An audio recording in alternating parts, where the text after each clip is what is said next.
korupsi, birokrasi yang tambun, pelayanannya itu kemudian tidak cepat, kemiskinan terjadi di mana-mana, datanya sering simpang siur antar kementerian, kemudian bansos yang tidak tepat sasaran, tahu semua Bang. Ini soal mindset aja nggak mau diubah. Prabowo ini dari berbagai penjuru mata angin lah, adalah presiden yang menurut saya komplit lah ya. Terlepas dari persoalan-persoalan yang kontroversial, dukungan politiknya banyak, ketua umum partai, solid, nggak ada oposisi, jaringan internasional luar biasa Bang. Siapa yang bisa mengintervensi Prabowo? Jadi orang-orang yang Abang tadi sebutkan satu persatu, ya sekalipun misalnya sebut kala pilpres, mereka menerima Prabowo sebagai presiden terpilih. Tapi mereka tidak menerima dengan wakil presiden yang menurut mereka melalui proses yang melanggar etika dan seterusnya dan seterusnya.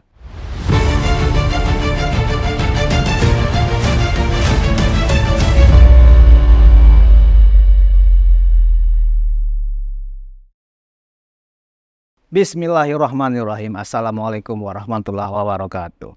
Penonton Unpacking Indonesia, bersama saya Budius Ma'ruf Liang kembali menemui Anda dalam Ruang Konsensus. Hari ini Senin 4 November 2024. Kira-kira hampir masuk 3 pekan ya setelah Kabinet Merah Putih resmi terbentuk, dan kita melihat komitmen dan konsistensi Presiden Prabowo Subianto dalam pemberantasan korupsi. Dan ini lupa saya matikan, mohon maaf. Nah, kita melihat memang kasus yang cukup menonjol ya yang dilakukan di era pemerintahan Prabowo adalah pertama kasus tersangkanya mantan Menteri Perdagangan Tom Lembong dan temuan uang hampir 1 triliun dalam kasus maklar kasus di Surabaya. Nah, yang akan kita perbincangkan kali ini bukan tentang kasusnya tetapi impact politiknya. Dan sudah bersama saya dosen dari UIN Jakarta, Bu Adi Prayitno. Selamat pagi Mas Adi. Pagi Bang. Mas Kita Adi. gosip apa nih? Gosip nih Bang, ini bukan gosip nih Bang, tapi kita melihat kasus Tom Lembong ini Bang, Mas Adi. Di satu sisi memang ini disambut hangat ya oleh masyarakat karena Pak Prabowo selaku presiden menunjukkan janjinya mulai pemberantasan korupsi, dan kasus Tom Lembong seolah-olah adalah start atau awal. Tetapi di sisi lain ya kan implikasi politiknya ternyata muncul karena tiba-tiba Ketua Komisi 3 ya Bung Habibur Rahman yang juga adalah kader Partai Gerindra atau wakil ketua Partai Gerindra merasa tersangkanya Tom Lembong itu terlalu sumir. Karena kalau terlalu sumir, jangan sampai kemudian menyeret-nyeret Pak Prabowo ke dalam penegakan hukum itu karena pesan-pesan politik. Nah, ini kemudian disambut oleh para oposisi nih bahwa ternyata ini jangan-jangan karena cawe-cawe lagi nih, cawe-cawe mantan ya kan atau presiden yang sebelumnya Pak Jokowi. Nah, kemudian ini jadi kontroversi jadinya, ya kan? Kasus Tom Lembong kemudian menjadi bola liar. Nah, menurut Mas Adi, secara politik, apakah benar ini ada kaitannya unsur penegakan hukum dengan ini adalah bagian dari manuver politik? Kalau saya secara prinsip berharap betul bahwa pemerintahan yang bersih di era Prabowo dan Gibran ini betul-betul terjadi. Karena memang seringkali belakangan ini 5 tahun, 10 tahun, 15 tahun, 20 tahun yang lalu kita selalu berharap bahwa memang penegakan hukum itu terjadi seadil-adilnya di negara ini. Jadi kalau hari ini misalnya kita menyaksikan begitu banyak persoalan-persoalan hukum yang kemudian ini muncul ke publik, diusut hingga tuntas, ya tentu layak kita apresiasi. Sekecil apapun dosa politik, perbuatan-perbuatan yang dinilai melanggar hukum memang harus dieksekusi, harus ada punishment-nya. Cuman kan yang menjadi ramai tentu saja ini kasus 2015-2016. Yang kedua tentu pertanyaannya adalah apakah kebijakan politik itu yang dibuat oleh kementerian tertentu bisa diadili atau tidak. Dulu kan juga ada persoalan buyout Century. Kalau tidak salah SBY sempat mengatakan sebuah kebijakan itu tidak bisa dipidanakan dan tidak bisa dieksekusi sebagai sebuah teman hukum yang cukup serius. Nah, pertanyaan kemudian menjadi ramai karena persoalan impor ini kan tidak terjadi hanya pada satu menteri. Ya. Bagaimana dengan menteri-menteri yang lain dan bukan hanya Kementerian Perdagangan. Apakah kementerian yang lain tidak berpotensi melakukan sesuatu yang juga merugikan negara? Artinya apa? Ketika persoalan Tom Lembong ini dianggap semacam oase untuk menegakkan persoalan hukum di kita, maka persoalan-persoalan yang dinilai serupa terkait dengan kebijakan, terkait dengan impor juga harus dibuka secara transparan. Bahwa yang disebut dengan korupsi itu kan tidak harus memperkaya diri, tapi juga misalnya merugikan negara. Tinggal kita cek, apakah kebijakan-kebijakan yang lain yang dibuat oleh pejabat publik, sebut saja menteri-menteri yang lain, yang selama ini juga merugikan negara, apakah bisa dieksekusi sebagai bagian dari tindak pidana korupsi? Kan ini yang sebenarnya kenapa orang seperti Habibur Rahman harus bicara kepada publik. Supaya apa yang terjadi hari ini, persoalan Tom Lembong ini clear persoalan hukum. Tidak ada sangkut pautnya dengan persoalan-persoalan yang lain. Inilah yang sedang kita tunggu ke depan. What's next setelah Tom Lembong? Kalau kasusnya hanya berhenti pada Tom Lembong, wajar kalau kemudian banyak orang yang berspekulasi bahwa seakan-akan Tom Lembong ini hanya target man dan tidak yang lain. Kan itu. Karena kan banyak peristiwa yang serupa, peristiwa yang sama, merugikan negara. Tapi kok juga tidak dianggap sebagai bagian dari persoalan-persoalan yang harus dijerat dengan pasal korupsi atau melawan perkara-perkara hukum. Itu yang pertama. Yang kedua, ini kan persoalan hukum menurut saya memang menjadi cukup serius ya di pemerintahan Prabowo dan Gibran untuk terus disupport ya supaya ini klimaks dan tuntas. Misalnya soal judi online, ini kan cukup meresahkan, Pak. Judi online itu bukan hanya di sini tapi juga di sana, di pelosok-pelosok desa. Di kampung saya di paling ujung Pulau Madura, itu kan juga fenomena judi online kan terjadi dan cukup marak. Ini yang saya kira menjadi oase sebenarnya soal bagaimana perbuatan-perbuatan yang selama ini meresahkan masyarakat, merugikan secara hukum, dan ini tidak produktif untuk membangun bangsa dan negara, memang harus selesai. Termasuk soal jual beli perkara yang hampir 1 triliun. 3 indikasi yang menurut saya menjadi kabar baik. Betapa misalnya Prabowo ini punya komitmen yang cukup bagus untuk menegakkan pemerintahan yang bersih ke depan. Apa yang terjadi pada persoalan judi online, yang terjadi pada Tom Lembong, soal perkara suap yang hampir 1 triliun, ini tidak berhenti di situ, Bang. Tapi menyebar ke persoalan-persoalan lain yang saya kira masalahnya sudah menjadi common sense. Apakah iya judi online itu hanya menyasar kelompok-kelompok tertentu gitu ya, di kementerian tertentu? Bagaimana kalau kemudian beberapa waktu yang lalu, misalnya di media kan sudah disebutkan, ada pejabat-pejabat negara yang misalnya juga gemar bermain judi online. Kan ini yang mestinya, bahwa kalau kita memang serius ingin memberantas persoalan-persoalan korupsi tentang judi online, dan menciptakan pemerintahan yang bersih, clean and good governance, ya tentu ini harus dijadikan sebagai trigger. Makanya kita ke depan harus kita lihat, apakah hanya berhenti di sini? Apakah hanya selesai di sini persoalan hukum ini? Itu yang sebenarnya kita tunggu ke depan. Oleh karena itu bagi saya ingin mengatakan bahwa persoalan Tom Lembong ini dan yang lain, seperti judi online dan jual beli persoalan hukum gitu ya, yang hampir 1 triliun, ini semacam babak baru sebenarnya, untuk membuka lembaran-lembaran lain terkait dengan korupsi, terkait dengan judi online, dan jual beli perkara-perkara hukum lain yang selama ini memang selalu meresahkan kehidupan bangsa dan negara ini, Bang.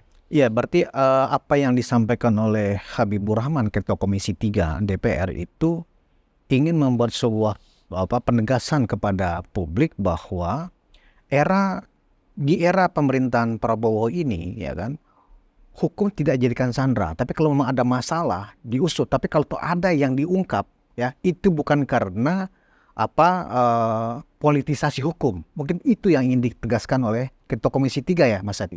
Iya, saya kira memang begini. Tadi saya sudah ngomong ya bahwa persoalan serupa terkait dengan kebijakan yang merugikan negara, apa hanya terjadi pada Tom Lembong?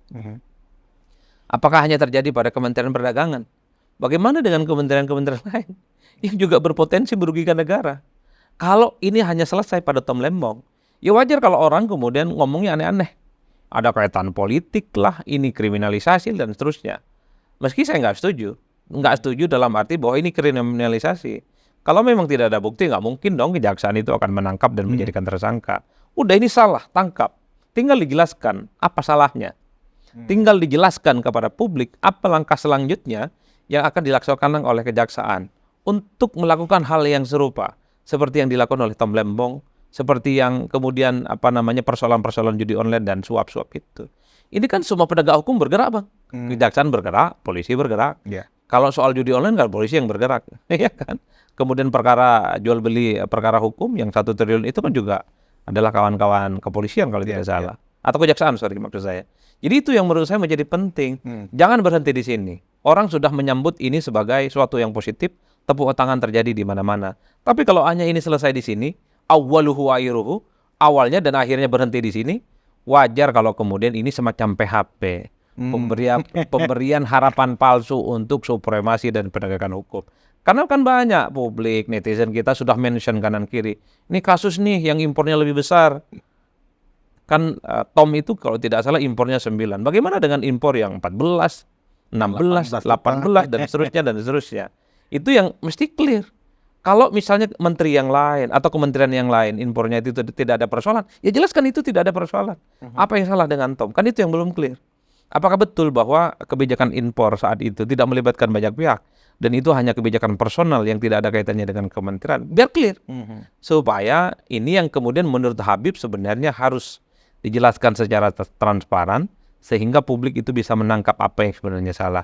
Intinya soal penegakan hukum ini menjadi salah satu kunci apakah Indonesia itu mampu menjadi negara maju atau tidak, Bang. Kalau masalah hukum kong kali kong masih tebang pilih nggak selesai, jangan pernah kita berharap menjadi Indonesia emas di 2045 atau keluar dari jebakan kutukan middle income trap. Hukum, supremasi hukum, persoalan korupsi itu menjadi ruh bagaimana kita mampu tumbuh berkembang menjadi negara yang maju, Bang. Tanpa itu semua apa yang dikatakan oleh Prabowo itu menurut saya cukup betul. Ya banyak juga kemudian celutukan ketika sejumlah pegawai di Kominfo, di Menteri baru yang Mutia Hafid ini, Mas. Bukan Kominfo sekarang. Komdigi. Itu kan ternyata ada beberapa ASN di era menterinya yang sebelumnya, Kominfo ya masih namanya ya. Berarti kan waktu itu padahal Menkominfo yang lama Budi Aristiadi kan lagi galak-galaknya memberantas judi online. Apa ya senaif itu seorang menteri nggak tahu bahwa ternyata pegawainya sendiri adalah semacam pelindung dari ribuan situs judi online yang sekarang dibongkar oleh Mendigi ya, Menkodigi ya, Menteri Komunikasi dan Digital oleh Mutia Hafid. Nah seolah-olah jangan sampai kemudian Tom Lembong sebagai lawan politik ya kan kemudian diproses, sementara nih seolah-olah hanya pegawainya aja. Nah menterinya bagaimana? Tindakan-tindakan yang imparsialitas dari pemerintahan dari Presiden Prabowo dipertanyakan ini, Mas Adi. Jangan-jangan dalam pidato di GSN kemarin, pernyataan Prabowo itu benar. Nggak perlu studi banding. Apa sih yang perlu studi banding? Persoalannya sudah ada. Sudah kelihatan. Jangan-jangan memang nggak mau menuntaskan persoalan itu, Bang. Menteri ini orang hebat, Bang. Pasti paham betul bagaimana anatomi, kontur, budaya politik yang ada di kementerian. Iya. Semua pejabatnya, semua anggota dan pengurusnya, semua pegawainya, menteri itu pasti hafal. Jadi saya selalu meyakini bahwa nggak mungkin menteri di kementerian apapun itu tidak tahu apa yang terjadi di dalam. Berarti selama ini pembiaran dong. Saya tidak mau menyebut itu. Ini kan yang menjadi pertanyaan adalah mau tidak mau menyelesaikan persoalan-persoalan itu. Oke. Itu yang kemudian menjadi concern kita ke depan. Kalau kita lihat satu persatu menteri yang begitu banyak, wakil menteri dan kepala badan, saya tahu apa masalah yang dihadapi negara ini. Korupsi, birokrasi yang tambun, pelayanannya itu kemudian tidak cepat, kemiskinan terjadi di mana-mana, datanya sering simpang siur antar kementerian. Kemudian bansos yang tidak tepat sasaran, tahu semua, Bang.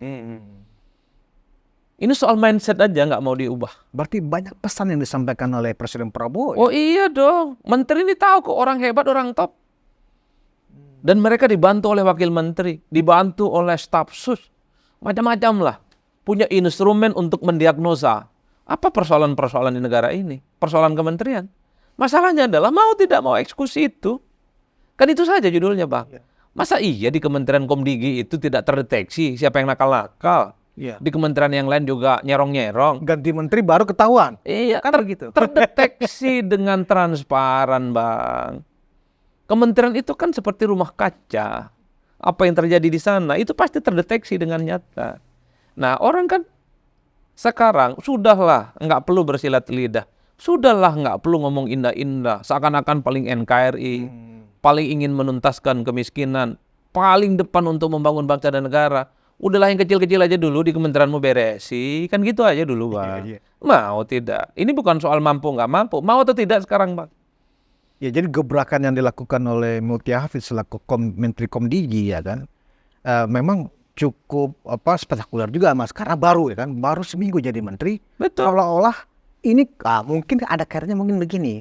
Mutia Hafiz kan sebelumnya kan ketua Komisi 1, mitra kerja dari Menkominfo yang Kominfo, sebelumnya ya kan. betul. Nah, mungkin sudah diingatkan tapi nggak ditindak. Nah, baru ketika Mutia masuk ke kantor itu, Iya. kantor kementerian itu langsung disikat. Apa seperti itu? Mungkin publik melihat, wah ini sebenarnya menteri yang seperti ini Pak Presiden perlu memberikan teguran nih, kenapa baru ketika diganti menteri Saya baru tanya jelas. Abang deh. Ya, Menurut Abang, menteri ini tahu nggak dengan persoalan kementeriannya? harus tahu Bang, harus tahu. Pasti tahu. Hmm. Bukan harus lagi, pasti tahu. Berarti ini yang memang sengaja dibiarkan. Mau apa enggak itu aja menyelesaikan persoalannya. Pasti Prabowo itu nggak mungkin ngangkat menteri yang nggak tahu persoalan kementerian, udah itu aja. Ini orang-orang pintar, orang top, menteri dari partai adalah elit-elit, ketua umum, wakil ketua umum, ada sekjennya, dan orang-orang penting di partai. Ada sekjen ormas, kalangan profesional, orang top, Bang. Dan kita tahu mereka ini adalah orang hebat. Dan mereka pastinya ketika ditunjuk jadi menteri dan wakil menteri, tahu apa yang mereka lakukan. Nah, pertanyaannya adalah ketika mereka menghadapi masalah birokrasi, masalah korupsi, masalah inefisiensi, mau tidak mereka itu melakukan revolusi besar-besaran. Kan itu aja kuncinya. Kalau alasannya kecolongan atau saya tidak tahu. Udahlah, itu kalau berarti- kecolongan itu menurut saya terlampau kacau dan naif, Bang. Sekelas begini, sekelas menteri, nggak boleh ngomong kecolongan dong. Menteri itu bukan coba-coba. Menteri itu adalah orang yang dipercaya mampu melakukan sesuatu. Kalau tidak salah John Rowe, ya, dia kan seorang filsuf. Dia bicara begitu banyak tentang keadilan. Yang disebut dengan adil itu adalah kalau dia dikasih amanah dan tidak mampu menjalankan, dia akan nolak. Saya nggak mampu. Iya, iya. Kalau memang menteri ini nggak mampu menyelesaikan persoalan kementerian, bilang aja ke Prabowo, saya nggak sanggup Pak, lanjut 5 tahun lagi mundur aja saya. Itu adil namanya, Bang. Problemnya, jangan-jangan memang banyak menteri yang nggak mampu, pro mampu. Siap Pak, tegak lurus 5 tahun. Yang ingin saya katakan adalah, mestinya di 5 tahun yang akan datang, tak ada lagi persoalan-persoalan yang kita ributkan. Hukum tuntas, jangan tebang pilih. Jangan hanya bersenti di itu saja. Persoalan korupsi tuntas. Iya kan, kemiskinan selesai, ketahanan pangan selesai, dan seterusnya dan seterusnya. Coba tunjukkan ke saya, Bang, apa yang kurang di negara ini.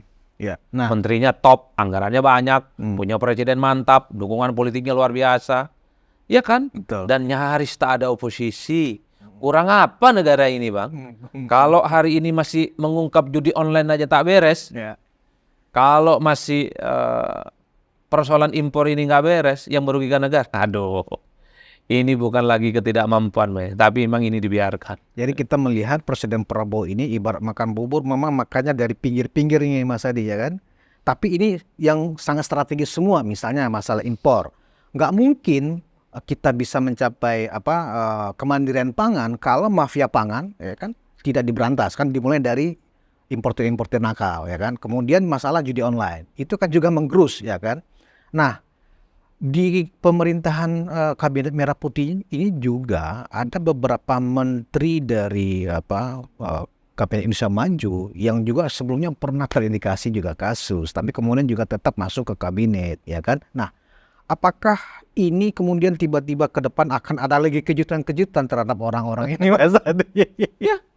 Ya kalau mau jujur ya selesaikan setuntas-tuntasnya.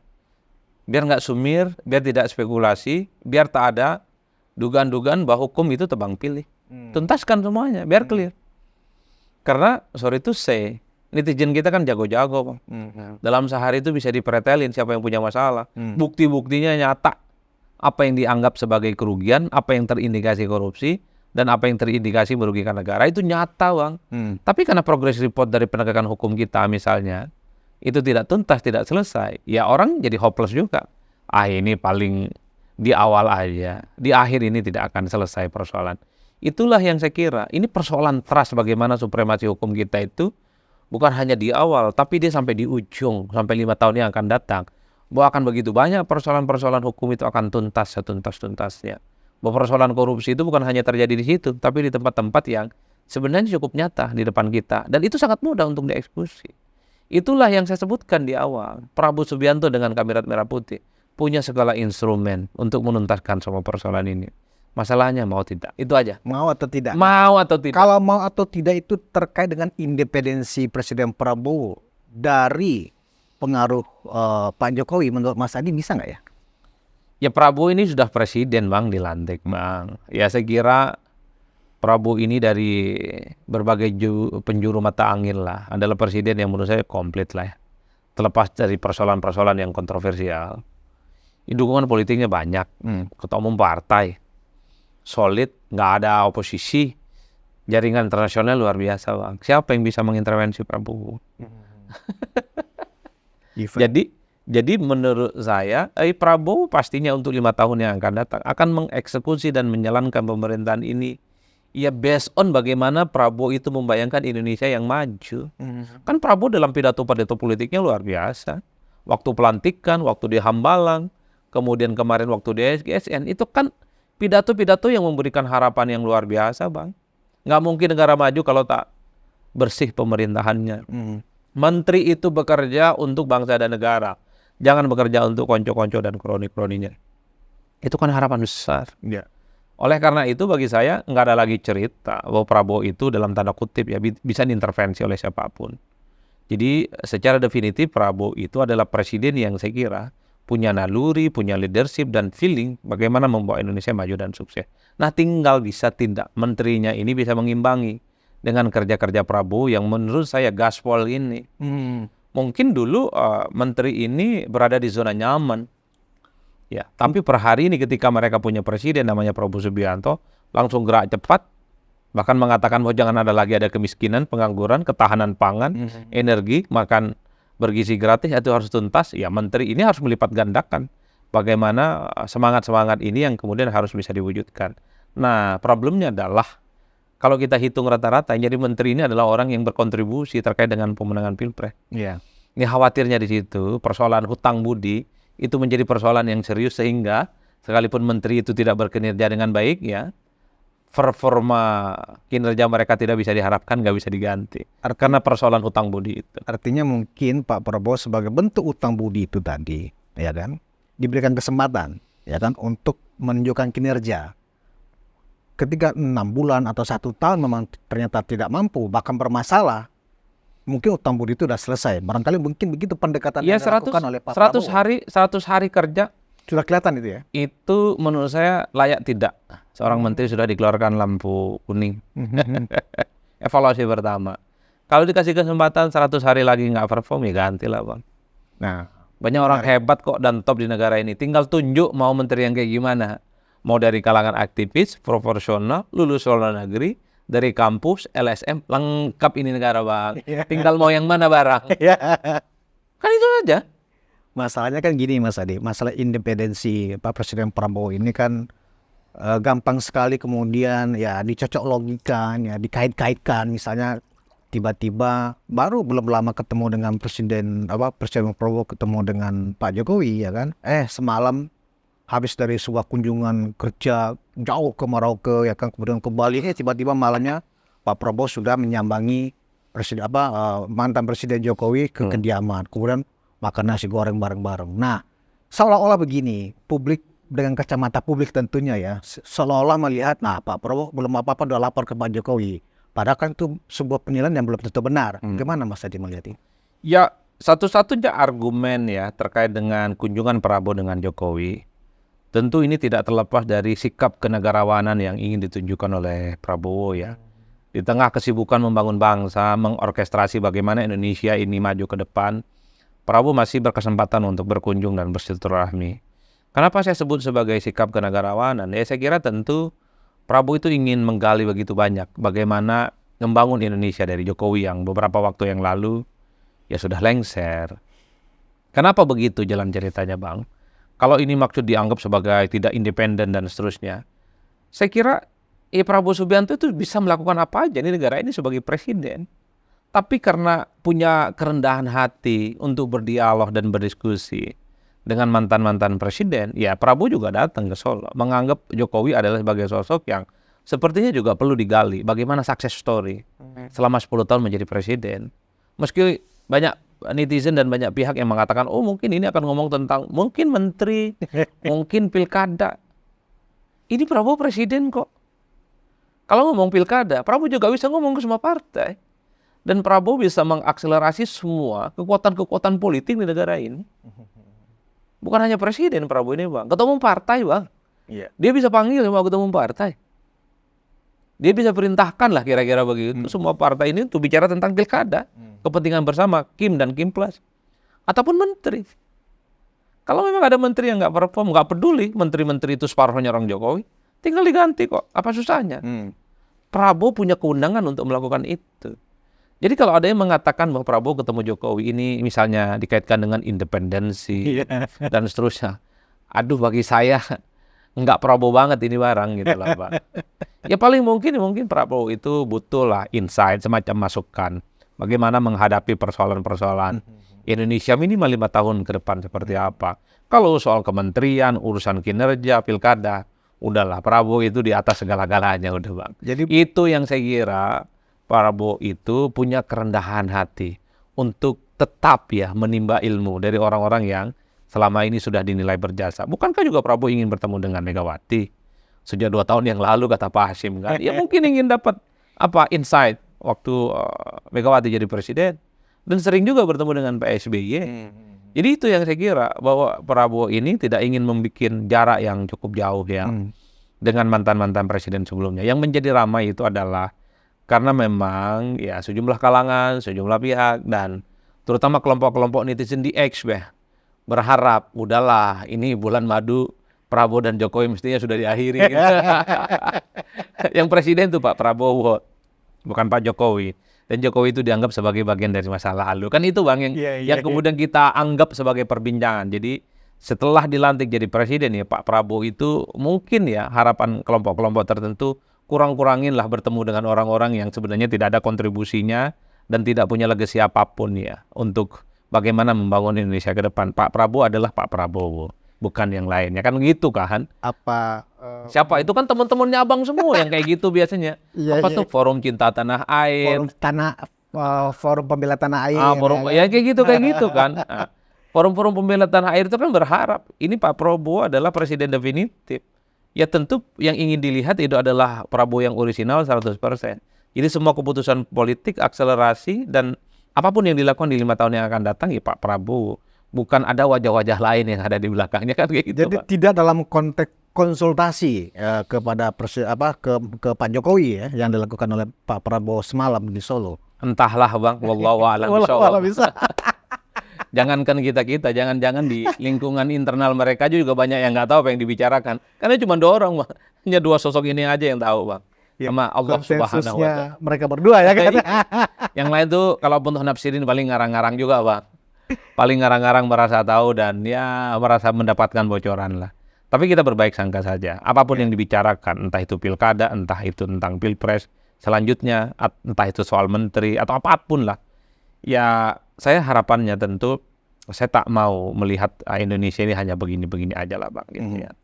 Atau mungkin semakin memantapkan konsolidasi. Khususnya mungkin kalau tadi Mas Adi bilang pilkada ya. Ini kan sebentar lagi. Ini kan pilkada 27 November. Ini sudah mau masuk masa kampanye, puncak-puncaknya masa kampanye. Nah ada 4 provinsi ya yang kondisinya ternyata Kim Plusnya agak posisinya terkejar nih ya kan gitu loh.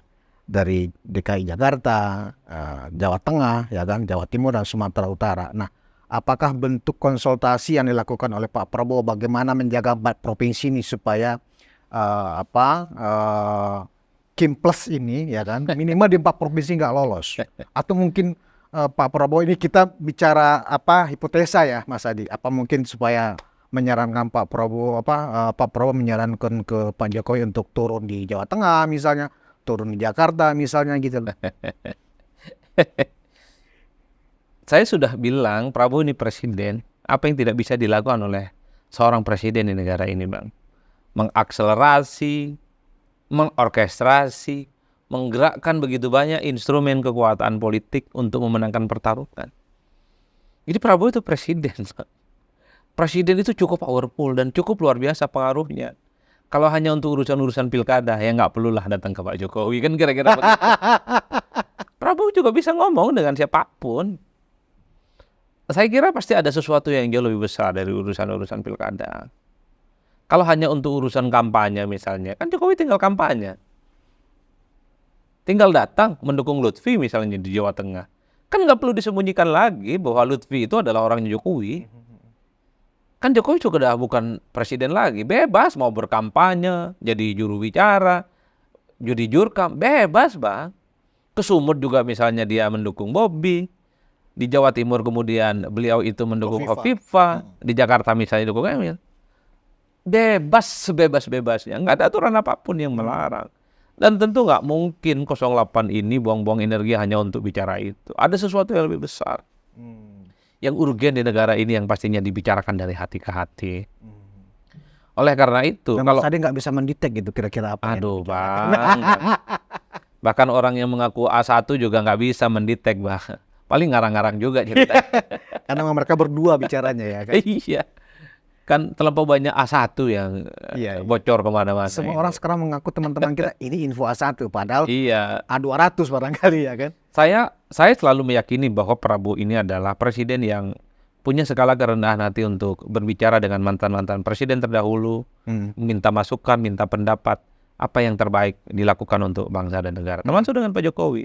Saya menduga sebentar lagi mungkin akan bicara dengan Pak SBY, mungkin kalau ada waktu kesempatan dengan Megawati, ataupun dengan yang lainnya yang dinilai paham betul bagaimana membangun bangsa dan negara ini, Bang. Terlampau kecil sebenarnya bagi Prabowo kalau hanya untuk bicara tentang evaluasi menteri. Terlampau sepele sebenarnya kalau bertemu dengan Jokowi itu hanya urusan pilkada yang abang tadi sebut di 4 provinsi itu. Iya. Tanpa Jokowi sebenarnya Prabowo bisa melakukan itu semua. Satu-satunya alasan yang bisa saya tangkap ini adalah sikap bagaimana Prabowo ingin menunjukkan rasa hormat, rasa respect kepada sosok yang selama ini punya kontribusi besar terhadap pemenangan Pilpres 2024, termasuk juga punya apresiasi terhadap Jokowi yang 10 tahun jadi presiden Republik Indonesia. Karena kan publik khususnya kawan-kawan Prodam ini kurang apa ada unsur Jokowi dalam pemerintah, kan ada Gibran sebagai wapres ya kan, yang notabene adalah putra dari Pak Jokowi. Kenapa mesti juga harus sering-sering ketemu dengan Pak Jokowi? Apa karena untuk melihatkan powernya lebih hebat lagi, khususnya menjelang 27 November pilkada. Yang abang Mas maksud Adi. Prodem itu Forum Pembela Tanah Air kan?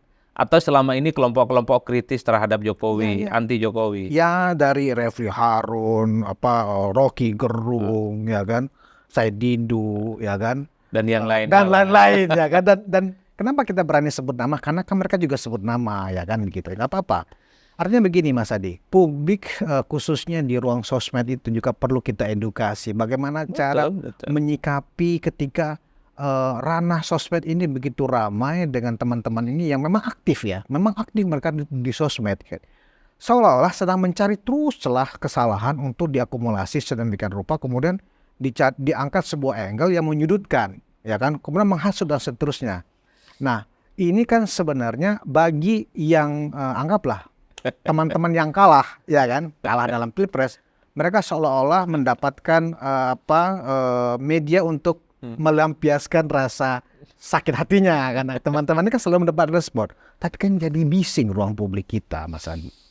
Enggak, kan memang sejak awal sebenarnya penerimaan terhadap Prabowo di satu sisi dan penolakan terhadap Jokowi dan keluarga besarnya di satu sisi. Jadi orang-orang yang abang tadi sebutkan satu persatu, ya sekalipun misalnya sebut kala Pilpres, mereka menerima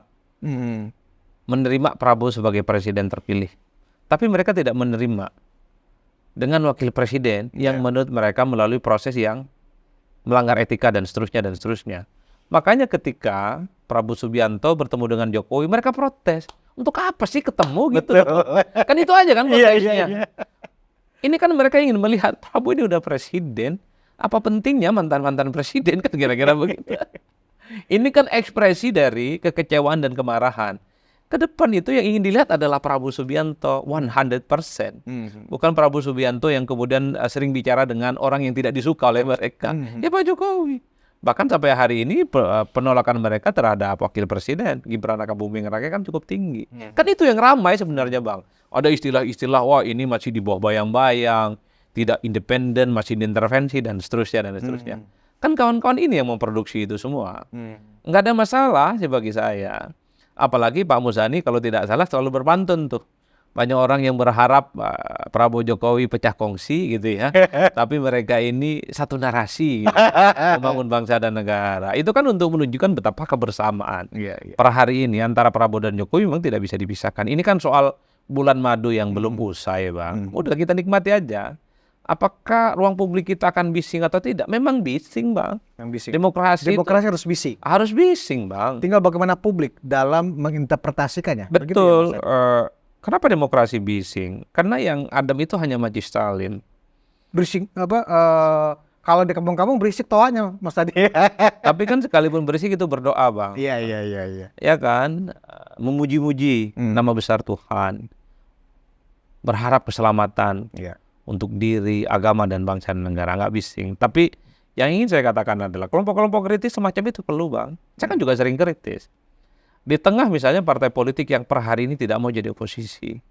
Jadi memang kalau saya menangkap ya teman-teman yang Abang sebut sebagai pro-demokrasi dan kelompok pembela tanah air. Mereka itu ingin melihat bagaimana Prabowo itu adalah seperti yang awal-awal memang tampil ke publik sebagai pemimpin yang bacaan bukunya bagus, punya leadership yang mantap. Jadi sehingga semua keputusan politik apapun ya terkait dengan ekonomi, hukum, persoalan apapun, ya Prabowo adalah memutuskan segala-galanya tanpa harus kanan kiri berkonsultasi dengan siapapun. Teman-teman itu kan yakin Bang bahwa Prabowo ini kan kapasitasnya di atas rata-rata.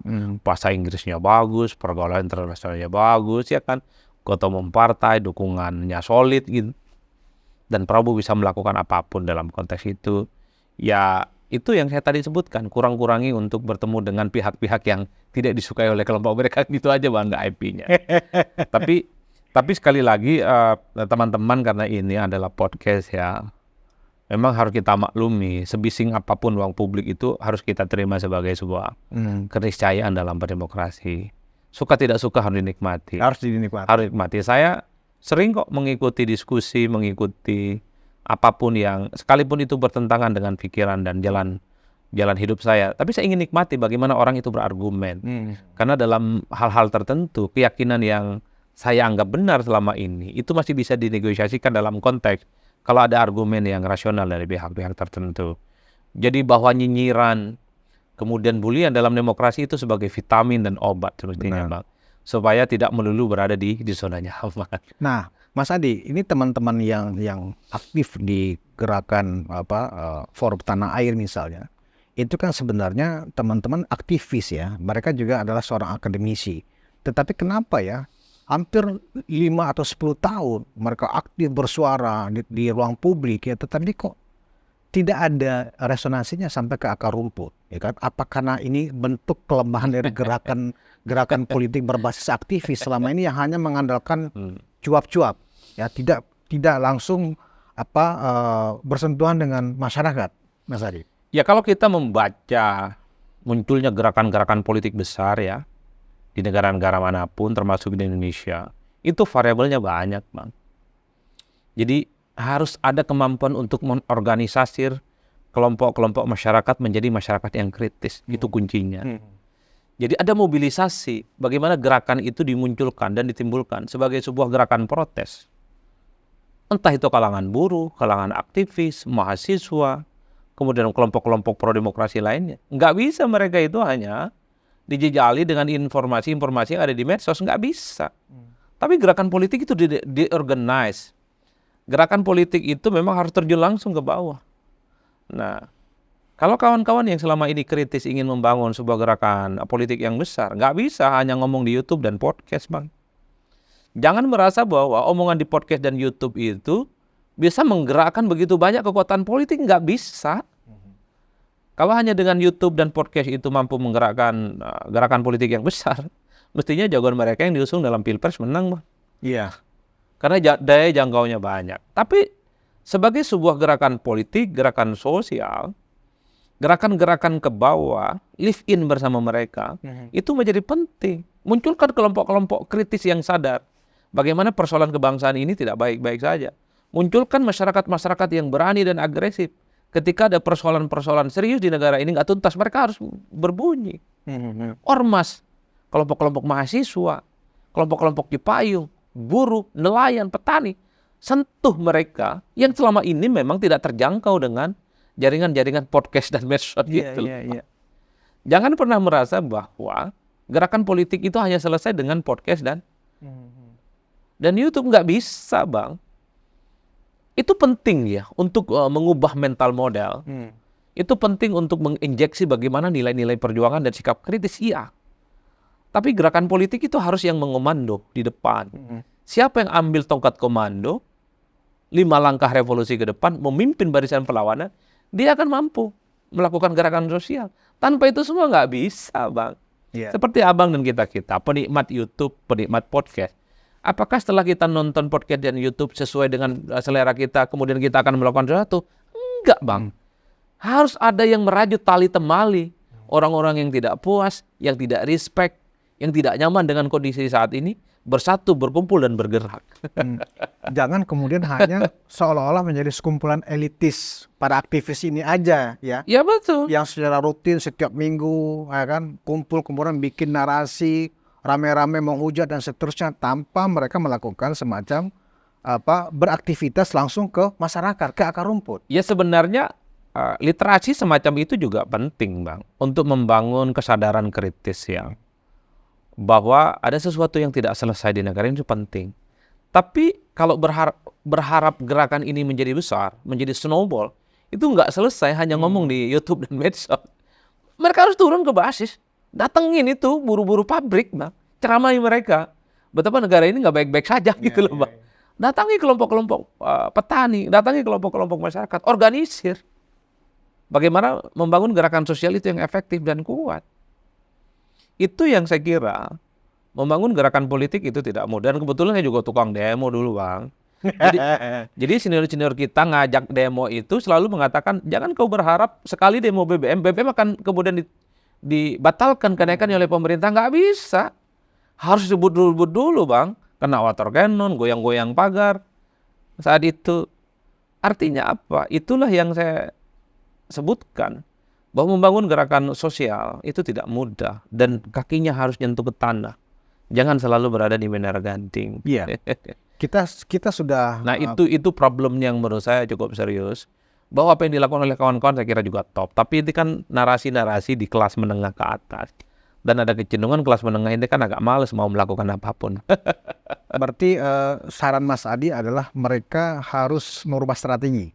Gak hanya dalam konteks diskursus pemikiran, ya kan? Tetapi juga lebih membentuk ormas ya, sehingga langsung punya kegiatan pemberdayaan langsung di akar rumput. Kalau itu sudah dilakukan oleh Faisal Assegaf kalau nggak salah, dia bikin Partai Negoro. Tapi ternyata juga nggak diterima juga, nggak besar juga di masyarakat. Itulah gitu, susahnya membangun gerakan civil society yang sehat dan kuat, Bang. Termasuk gerakan civil society yang kuat dan mandiri, termasuk kritis.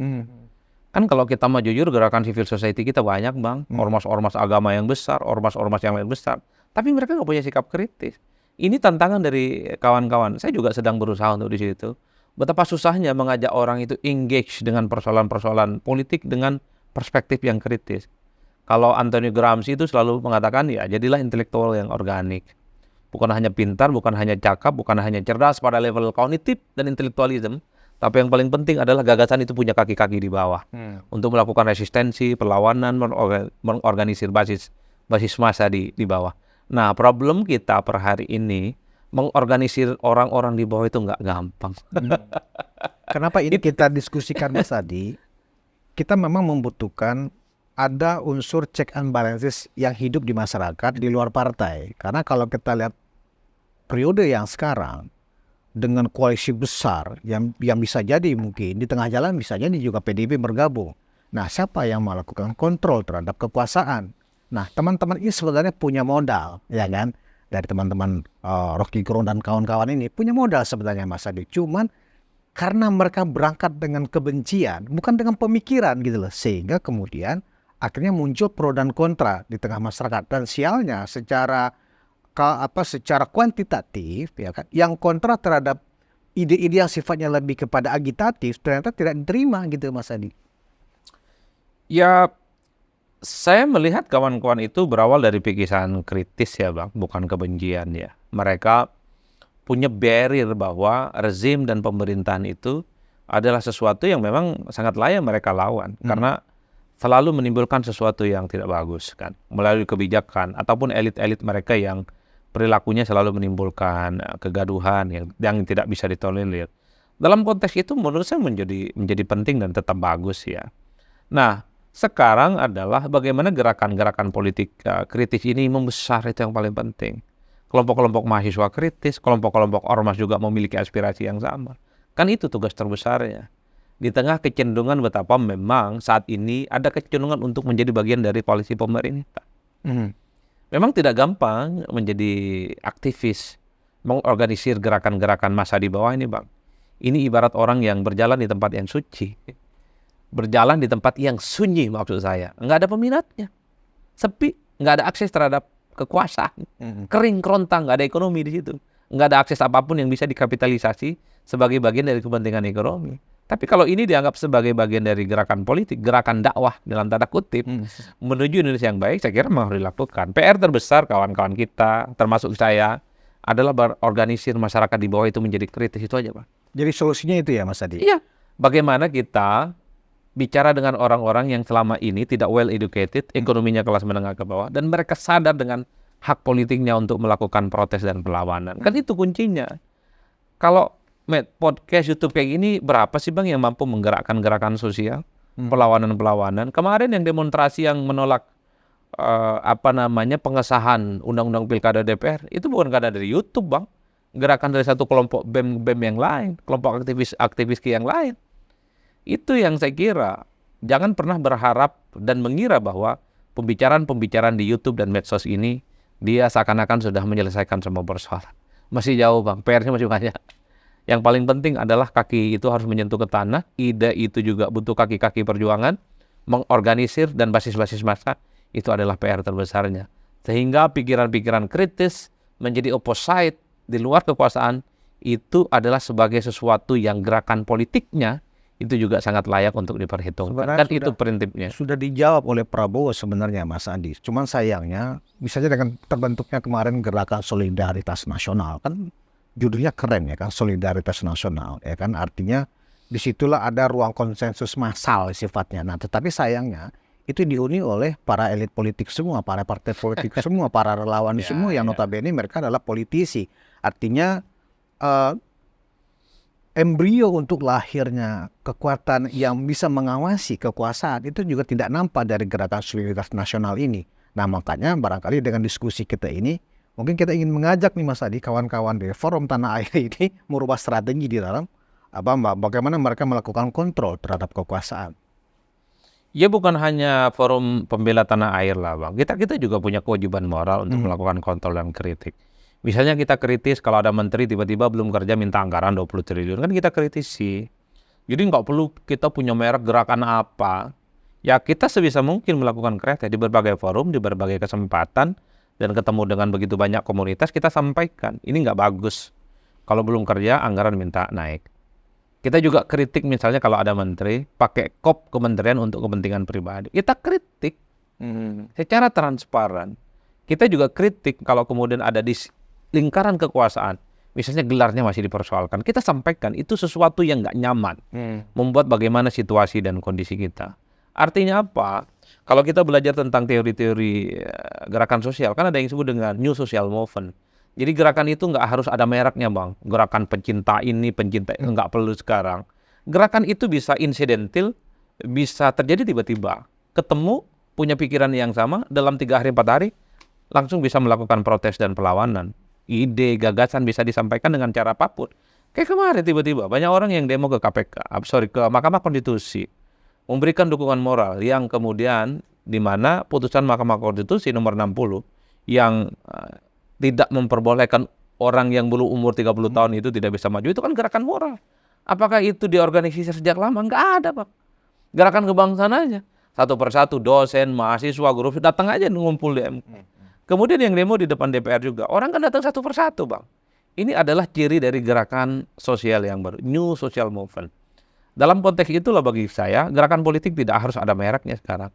Yang paling penting adalah membangun kelompok-kelompok kecil, kelompok-kelompok kritis yang mampu mengorganisir dan menggerakkan begitu banyak soliditas terkait dengan hal-hal yang mesti disampaikan. Kalau ada kenaikan BBM, kita sampaikan bagaimana itu tidak baik. Kan siapapun presiden di negara ini, kecenderungan untuk menaikkan kenaikan BBM itu pasti ada. Tarif dasar listrik juga akan naik. Soal impor pasti ada.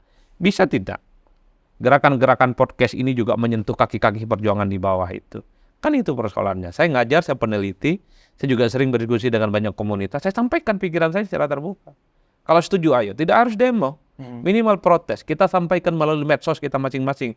Mention kira-kira siapa yang kita kritik. Hari ini, untuk berdiskusi dengan presiden dan wakil presiden, gampang, Bang. Mention aja di medsosnya terus-menerus. Bikin tagar. Minimal. Itu adalah sebagai sebuah kebisingan. Ini yang mungkin dalam kaidah fikih disebut dengan selemah-lemahnya iman. Wa huwa adhaful iman gitu kan. Jadi kalau kita melihat ketidakadilan itu kan banyak macam ya, dengan protes, dengan lisan, dengan tangan. Ya kalau nggak mampu ya dengan selemah-lemahnya iman, dengan bikin tagar gitu, Pak. Dengan mention akun-akun para politisi itu. Ya kalau memang sanggup protes. Gerakan jalanan ekstra parlementer, toh dijamin kok oleh undang-undang. Ya, kita setua begini kan masih ikutan demo juga, Bang. Oh iya. Kita menolak revisi pengesahan undang-undang pilkada. Ikutan demo bareng mahasiswa kita, Bang. Cuman memang kita menghindari disorot.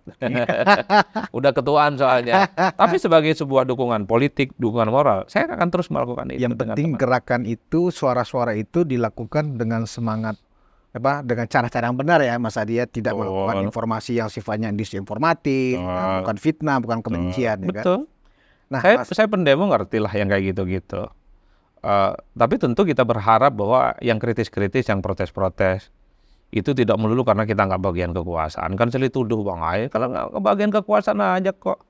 Nanti kalau ditawarin imannya berubah gitu kan. Artinya apa? Memang harus ada orang yang konsisten. Saya per hari ini sudah hampir 24 tahun. Alhamdulillah tidak terlampau tergoda untuk menjadi bagian dari kekuasaan politik. Dan saya selalu menganggap kekuasaan itu bagaikan wajah yang wajah Janus ya. Dua wajah yang bertabrakan, kadang baik, ada buruk. Kalau baik ya kita apresiasi. Tidak melulu kekuasaan itu buruk. Saya posisinya di situ. Karena pengajar sih, Mas Adi ya. Tapi kalau ada yang mengajak Mas Adi untuk terlibat atau membantu pemerintahan kan bisa aja, Mas. Iya kan? Sejauh ini Siap dong. Sejauh ini saya hanya ingin jadi dosen dan meneliti dan menulis. Udah itu aja, Bang. Saya nggak tahu kalau 4 tahun, 5 tahun yang akan datang ada tawaran-tawaran yang mungkin masuk akal seperti elit yang lain demi bangsa dan negara mungkin. Iya. Tapi per hari ini mungkin adalah jalan ninja yang akan saya telusuri, ngajar, meneliti, nulis dan diskusi. Ya, kalaupun toh tidak mendapatkan apa-apa, minimal ini bekal untuk masuk surga, Pak. Amin.